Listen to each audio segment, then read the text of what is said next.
Is there anyone that you have heard about or you served with that you wish their story would be better known? Is there someone or are there incidents that you wish that you could sort of bring to public light more? Yeah. Give me some. Roy Benavidez.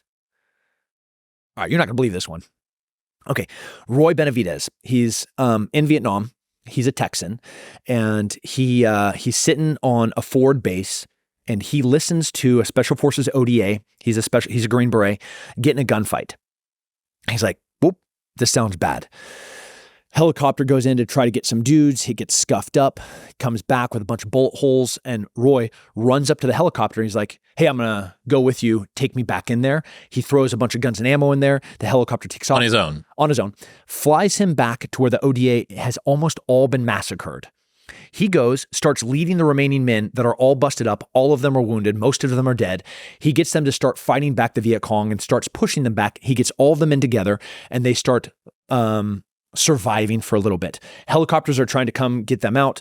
Through the course of it, I think he gets like 70, 80, or 90 bullet wounds, fragmentation from grenades, and bayonet wounds. He kills a dude with a rock, kills a dude with a bayonet. There's a portion where one of the helicopters is trying to take off, but it has so much, they overload it with the wounded and dead. He's running alongside of it with a machine gun, providing support with his body and a machine gun laying down supporting fire as this helicopter's trying to take off. Helicopter comes back again. He gets the last remaining bits of equipment. He gets the last few men back onto the helicopter. He's the last guy to come. He gets jumped, gets stabbed with the bayonet, takes the bayonet out, kills the dude, kills a couple more dudes, hops in the helicopter and falls over. The helicopter lands. He's covered in blood. He's covered in mud. And they're like, this dude's dead. They throw him in a dead body bag so they can throw him in the morgue. And as they're zipping the thing up, he goes, and he spits in the doctor's face. He couldn't talk. He'd been so wounded. There's nothing that he could do besides spit on this dude to let him know that he was still alive. He's like, oh my God, Roy Benavidez is still alive. That's a good one. You know Shugart and Gordon? No. Black Hawk Down? No. Okay, I'm going to do this without crying. Okay. Good luck. Good luck. You're familiar with the Black Hawk Down, Battle of Mogadishu. They're in there to get this terrorist leader. And the plan was for Delta Force to come in on top of this building. The Rangers come up to create a perimeter, security perimeter around this building, while they find the bad guy inside, move him to the vehicles, and they all drive out together. That was the plan. Like Mike Tyson said, everybody has a plan until you get hit in the face. Guys get in, they get the bad guy, Rangers arrive, helicopter gets struck by an RPG in the tail, helicopter crashes. This then begins this horrific battle against a bunch of different terrorist organizations, all trying to kill the Rangers and Delta Force that are now trapped in Mogadishu.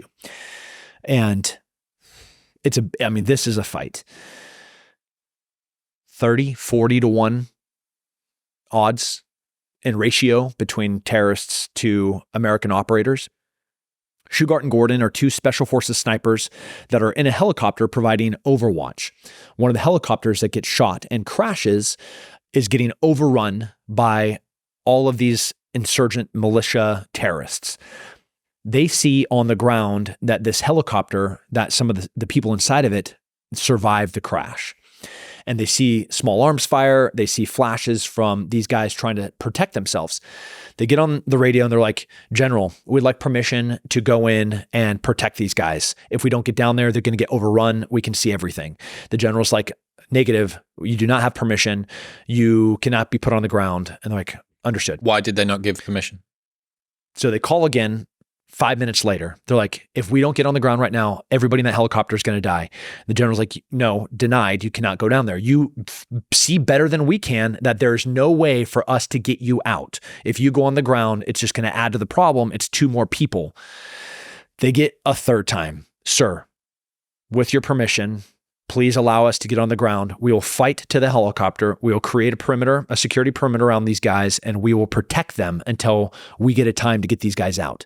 The general's like, I don't know when that's going to be. If you go on the ground, I can't send the Rangers to you. I have no more helicopters to send to you. I have no resources to go and rescue the people in that helicopter. And Durant an amazing book, the pilot that was in that helicopter, he tells in his book, the most dangerous time to be taken captive is like the first few minutes. There's like this bloodlust, this like rampant rage. So the helicopter crashes, right? And like, think like you're an insurgent, you're a terrorist on the ground. We got him, right? Like you're rushing in, you're just killing everything. So like there has to be this lull if anybody has a chance to survive. So Shugart and Gordon talk the general after 3 efforts into putting them on the ground. These 2 Delta Force Special Forces snipers from like the school that I went to, it's the best sniper school on the planet. These dudes fight from their info point to the helicopter and they kill literally everybody. Like if there was anybody within 200 meters that was holding a gun, they went on the ground leaky of blood and dead. They get to the helicopter and this is all explained in Durant's book because he was the one that survived. He was the one that they went to rescue. He was the one that they ultimately gave their life to save.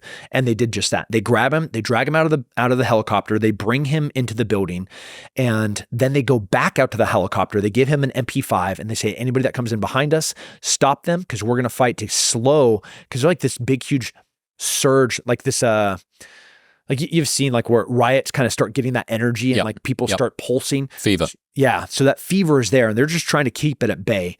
And they run out of rifle ammo. They start acquiring weapons off the ground and they run out of that ammo and they end up with pistols and they're like bare knuckle fighting these guys and shooting the remaining pistol rounds as they have before ultimately they're both killed. And they save his life. And Shugart and Gordon knew, and this is the hard one. They knew they were going to die. Like there's not a way that you're sitting in a helicopter like that and they're like, we'll survive this. When that question is, there's no greater thing than to lay your life down for another. Service, right? Here we are, full circle. They knew that they were going to die for the chance to save a dude. And I've asked myself this question 1,000 times, like, what would I do? And I don't know. Shugart and Gordon, pretty rad men. I could go on for hours telling these stories because if there's a part of you that is lacking purpose, sometimes you can find inspiration from somebody else's purpose. And there's been times where I'm like looking at Israel, like, do I have to go over there? Is this where I really need to go? And those questions of like, should I be there? Am I just another pawn to these large strategic influences? Should I be at the Mexico border? Should I be in Ukraine? Should I be in Afghanistan? But maybe that purpose is just to be part of something that's bigger and better than yourself. And then the answer is yes. Here I am, send me, like in Isaiah 6:8. In other news, this episode is brought to you by Element. Stop having coffee first thing in the morning.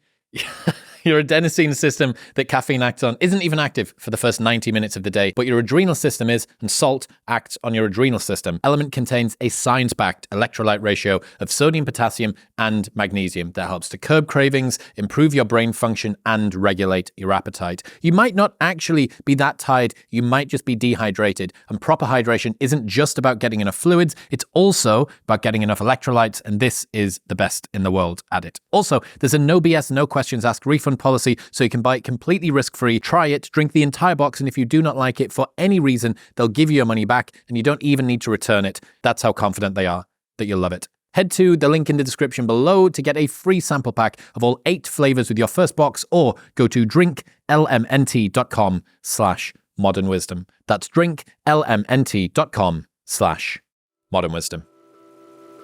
Thank you very much for tuning in. If you enjoyed that clip with Tim, you will love the full-length 2.5-hour podcast, which is available right here. Go on. Give it a press.